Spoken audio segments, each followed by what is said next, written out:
Here's how we use the chain rule. The rule works with composite functions or functions within functions. The chain rule states to take the derivative of the outside, leaving the inside alone, and then multiplying that with the derivative of the inside. The chain rule is extremely useful and will be used frequently. It works with any functions such as sine, natural logarithms, and square roots. Here's a basic example to start off with. Instead of multiplying it out and using product rule, we can apply the chain rule and power rule. Let's do a slightly harder example.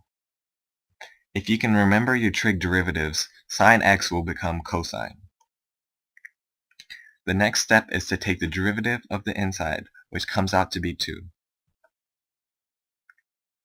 And we knew to use the chain rule because there are no multiplication or division, only a composite function.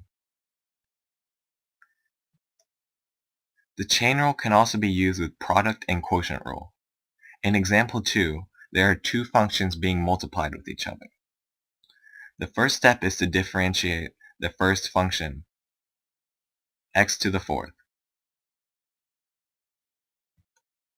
That becomes 4x cubed. Next, using product rule, we can differentiate the second function. Okay, so the 3 comes down and we subtract by 1.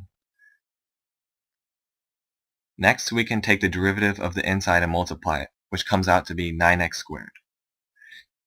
As you can see, this equation has a parentheses followed by an exponent. Given its name, the chain rule can be applied continuously.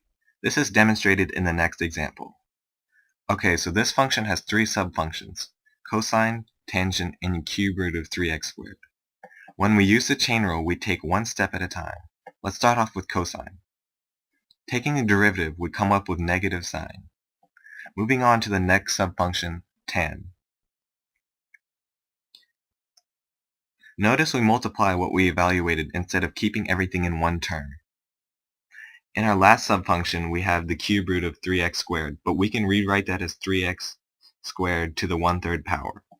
Now we can easily take the derivative, subtracting 1/3 from 1.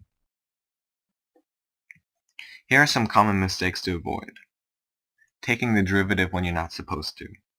Do not differentiate the inside function when evaluating the outer function. Make sure the coefficients don't get distributed. Forgetting to reduce the exponent when using the power rule. And lastly, make sure you evaluate the inner function